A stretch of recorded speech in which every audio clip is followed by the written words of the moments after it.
O início da política externa brasileira ocorre a partir de 1889, na chamada República Velha. Conhecido como o pai da diplomacia brasileira, Barão Rio Branco foi o precursor na sua gestão à frente do Ministério das Relações Exteriores. As ações externas do Brasil foram orientadas para a inserção no cenário internacional. A Primeira Guerra Mundial reforçou esse posicionamento. O Brasil participou ao lado dos Estados Unidos no conflito contra a Alemanha, após as forças alemãs atacarem navios mercantes brasileiros. Ao fim da guerra, o Brasil assumiu um assento rotativo na recém-formada Liga das Nações, recebendo reconhecimento internacional. A próxima fase se destacou na história da política externa brasileira, ocorre a partir de 1930, sob o governo de Getúlio Vargas. O seu plano de industrialização e modernização se tornou a coluna das ações nacionais no cenário mundial. Há uma clara preocupação em prezar relações com países que ajudassem nesse processo. A exemplo da Alemanha, que exportava para o Brasil bens manufaturados e material bélico em troca de produtos primários. Essa aproximação com a Alemanha trouxe preocupações aos Estados Unidos, os forçando a estabelecer um acordo bilateral no período que antecedeu a Segunda Guerra.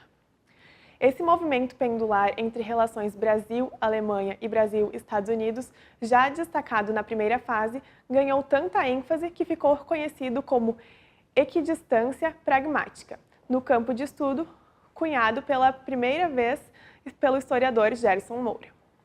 No decorrer dos governos seguintes, essa postura pendular permaneceu evidente. Surgem novos paradigmas dentro das mudanças que ocorriam no âmbito internacional e o Brasil não ficou à parte.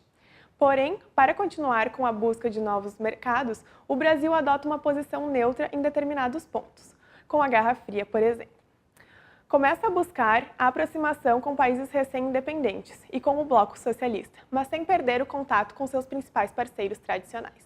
Na década de 90, surge um novo momento para a política externa brasileira, enquanto que na década anterior, o tema esteve em segundo plano devido à crise econômica e social. No mesmo período, vemos a concentração de esforços para a retomada de credibilidade internacional. As ações brasileiras são movidas pela ampliação da sua participação nas organizações internacionais, assim como em fóruns multilaterais e adesão a vários tratados e acordos. Esse projeto neoliberal passa a atribuir grande importância às instituições internacionais, como o FMI e o Banco Mundial. Ainda que as relações com os parceiros tradicionais tenham dominado, neste período também houve uma atenção canalizada para os países vizinhos, através da proposta de formação da Área de Livre Comércio das Américas, a ALCA ou Mercosul. Com a Guerra de Independência, em 1822, houve o início da aproximação do governo brasileiro com os Estados Unidos, através da doutrina Monroe. De 1912 a 1930, tínhamos um alinhamento automático aos Estados Unidos. Dentre os anos de 1930 a 1990, o Brasil se distanciou dos Estados Unidos para provocá-lo, visando benefícios futuros através de barganha. Podemos destacar também, neste período, a decadência do pan-americanismo, que acabou por gerar certo afastamento. Já nos anos de 1990 a 2002, o Brasil permaneceu fazendo parceria com grandes potências. De 2003 a 2016, o Brasil diversificou as parcerias, não necessitando acordar somente com os blocos ou com as grandes potências, como os Estados Unidos ou Rússia.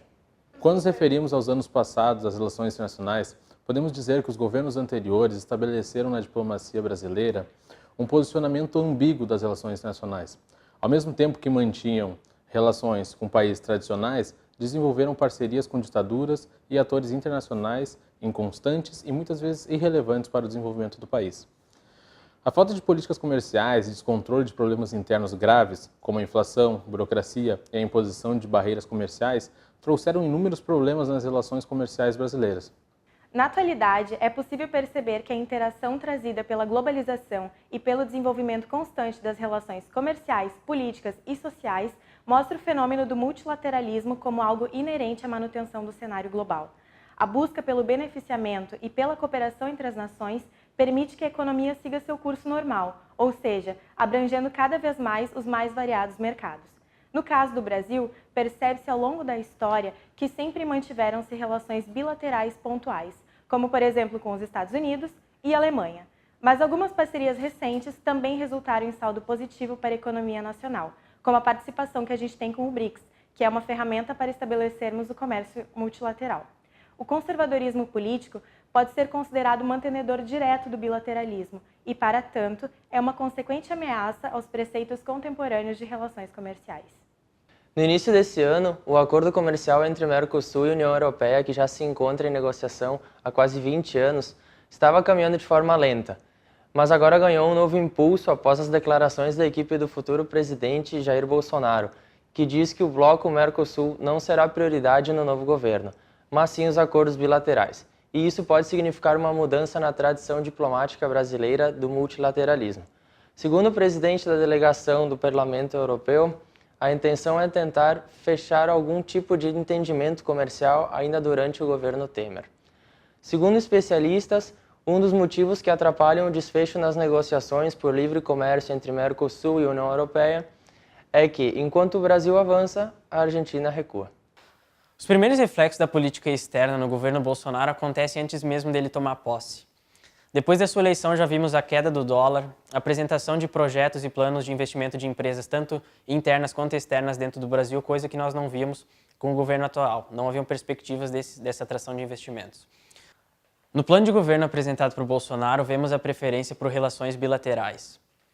Haverá um descaso com o Mercosul pela sua incapacidade de desenvolver metas e planos e estabelecer acordos, como por exemplo a União Europeia. Veremos que haverá uma grande prioridade em relação com as potências internacionais, sobretudo com os Estados Unidos, no qual Donald Trump e Bolsonaro já mostraram ter uma relação futura muito amigável.